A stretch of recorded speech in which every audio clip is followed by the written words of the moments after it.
Beta, one more question. Today we will going to discuss. That is question number 2 of exercise 8.3. तो इसमें हमें करना क्या है? We have to show, or other words we can say that we have to show tan 48 degree, tan 23 degree, tan 42 degree, tan 67 degree equals to 1. तो dear students, इससे पहले आपको मैंने इस एक्सरसाइज का इंट्रोडक्शन पार्ट पढ़ाया, जिसमें आपको मैंने कुछ इम्पोर्टेंट फार्मूलाए पढ़ाए जिनको हम कहते हैं कंप्लीमेंट्री फार्मूलाए। तो उसमें हमने पहली वाली फार्मूला पढ़ाई साइन ऑफ 90 माइनस थीटा। दूसरी फार्मूला क्या है? Cos of 90 minus theta.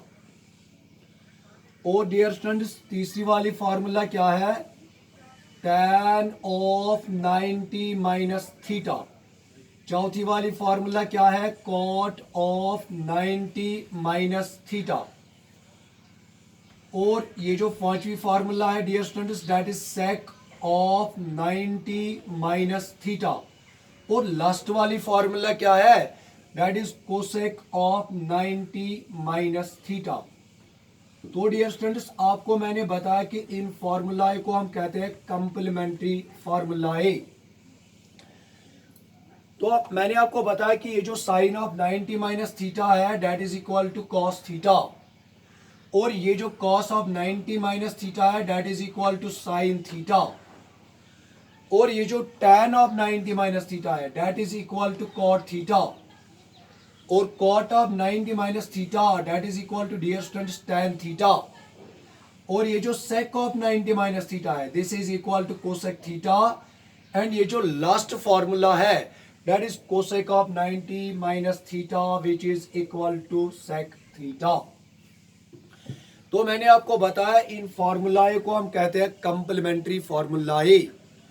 तो dear students, now we will take question number 2, और इसका जो पार्ट नंबर फर्स्ट है, पार्ट नंबर फर्स्ट में हमें दिखाना क्या है? tan 48 degree, tan 23 degree, tan 42 degree, tan 67 degree we have showed this is equal to 1।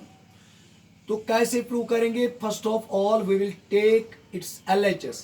LHS means dear students left hand side, यानी tan 48 degree, tan 23 degree, tan 42 degree, tan 67 degree. अब करना क्या है इस पार्ट में? करना कुछ नहीं है dear students. First of all हम चेक करेंगे कि इन चार में से इस 48 का कंप्लीमेंट कौन है। कंप्लीमेंट मीन्स यानी इन चार एंगल्स में से, इन तीन एंगल्स में से हम कौन सा वाला एंगल इस 48 डिग्री को ऐड करेंगे so that we will get 90 degree. Obviously dear students that is tan 48 degree and tan 42 degree. अगर आप चेक करोगे इन दो एंगल्स का सम जो है that is equal to 90 degree. फिर क्या है dear students? then it is 23 degree, tan 23 degree and tan 67 degree. अब करेंगे क्या? यहाँ इन में से एक को हम चेंज करेंगे। चेंज मीन्स यानी एक का हम कंप्लीमेंट लिखेंगे, यानी dear students this is tan of 90 minus 42 degree, यानी इसको हम ऐसे भी लिख सकते हैं। Why? Because when we subtract 42 degree from 90 degree we will get 48 degree. इसको डियर स्टूडेंट्स ऐसे ही रखेंगे, और यहाँ क्या करेंगे? tan 23 डिग्री को ऐसे ही लिखेंगे, और यहाँ क्या करेंगे? यहाँ लिखेंगे tan ऑफ 90 माइनस 23 डिग्री, यानी हमने कुछ नहीं किया, हमने इसका कंप्लीमेंट लिखा। इसके बाद करेंगे क्या? यानी tan ऑफ 90 माइनस थीटा। अभी मैंने आपको एक फॉर्मूला पढ़ाई, यानी tan of 90 minus theta this is equal to dear students cot theta. और अगर आप यहाँ चेक करोगे what is the value of theta that is 42 degree. और यहाँ क्या करना है डियर स्टूडेंट्स? इसको ऐसे ही लिखेंगे और इन दोनों को ब्रैकेट में रखेंगे। Same is the case here, यहाँ लिखेंगे tan 23 डिग्री, और यहाँ क्या बनेगा? ये बनेगा cot 23 डिग्री।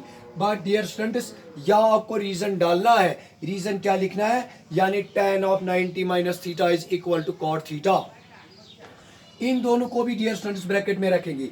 अगर आपने यानी मैंने आपको एक बात बताई कि अगर हम कोई भी नंबर लेंगे फिर इस नंबर का हम रेसिप्रोकल लेंगे। जब हम यानी when we take a number and we take its reciprocal then we product the two numbers यानी number and its reciprocal we always get one. Same is the case here. यानी dear students आपने सुना होगा tan theta का जो reciprocal है यानी कौन सा ट्रिग्नोमेट्रिक रेशो इस tan थीटा का रेसिप्रोकल है, दैट्स cot थीटा। तो dear students tan theta into cot theta this is equal to 1। तो यहाँ क्या लिख सकते हैं 1 और इनटू में भी क्या आएगा डियर स्टूडेंट्स, इनटू में भी आएगा 1। क्यों? क्योंकि मैंने आपको बताया tan theta into cot theta is equal to 1। 1 into 1 क्या बनेगा? ये बनेगा 1 which is equal to RHS hence proved. यानी हमें भी यही शो करना था कि ये जो इसका LHS है हमें ये दिखाना था किसके बराबर, यानी डियर स्टूडेंट्स RHS के बराबर। इसके बाद करेंगे क्या? Now we will take its part number second. Part number second क्या है dear students? That is cos 38 degree. यानी dear students that is cos 38 degree, cos 52 degree, cos 52 degree और बीच में है क्या? बीच में है माइनस। फिर क्या है डियर स्टूडेंट्स? फिर है sin 38 डिग्री। क्या है? sin 38 डिग्री और क्या है? sin 52 degree. तो हमें क्या शो करना है? We have to show this is equal to 0। तो कैसे करेंगे? सेम प्रोसीजर करेंगे जो कि हमने पार्ट नंबर फर्स्ट में यूज किया। First of all we will take its LHS। यानी हम इस पार्ट का डियर स्टूडेंट्स लेंगे LHS। वो है क्या? That is cos 38 degree dear students और क्या है? cos 52 degree. क्या है डियर स्टूडेंट्स? cos 52 डिग्री, बीच में है माइनस, फिर क्या है? sin 38 डिग्री और क्या है? sin 52 degree. इसके बाद करेंगे क्या डियर स्टूडेंट्स? आपको यानी ये बात क्लिक होनी चाहिए, अगर हम इन दो एंगल्स का ऐड करेंगे वी गेट 90। और मैंने आपको पढ़ाया कि angles whose sum is two angles are said to be complementary if their sum is equal to 90 degree. तो यहाँ क्या करेंगे? एक का हम कंप्लीमेंट लिखेंगे, या तो इसका लिखेंगे या इसका लिखेंगे। चलिए डियर स्टूडेंट्स हम इसका लिखेंगे। ये क्या बनेगा? cos of 90। 90 में से क्या सब्ट्रैक्ट करेंगे so that we will get 52। तो इसका कंप्लीमेंट क्या आएगा? इसका तो डियर स्टूडेंट्स है 38। यानी ये when we subtract 38 from 90 we get 52। बीच में है क्या dear students? That is sin 38 degree और यहां लिखेंगे इसका कंप्लीमेंट, वो क्या आएगा? 90 माइनस, यानी 90 में से क्या सब्ट्रैक्ट करेंगे? इसका कंप्लीमेंट, वो है डियर स्टूडेंट्स 38 डिग्री। इसके बाद करेंगे क्या? इसको डियर स्टूडेंट्स ऐसे ही लिखेंगे। ये क्या बनेगा? ये बनेगा sin 38 डिग्री। क्यों? को अभी मैंने आपको ये फॉर्मूला पढ़ाई cos of 90 minus theta is equal to sin theta और बीच में क्या आएगा? माइनस, फिर क्या आएगा डियर स्टूडेंट्स? फिर आएगा sin 38 डिग्री। और अभी आपको मैंने फॉर्मूला पढ़ाई sin of 90 minus theta dear students this is equal to cos theta और यहाँ क्या आएगा? cos 38 degree. तो डियर स्टूडेंट्स अगर आप चेक करोगे ये दोनों क्वांटिटीज क्या है? सेम। यानी जब दो सेम क्वांटिटीज का हम क्या करते हैं? Subtract, what we get? We get 0 which is equal to RHS। यानी किसके बराबर है? ये तो डियर स्टूडेंट्स किसके बराबर है? ये तो RHS के बराबर है। इस तरह से हमने ये क्वेश्चन नंबर 2 कंप्लीट किया।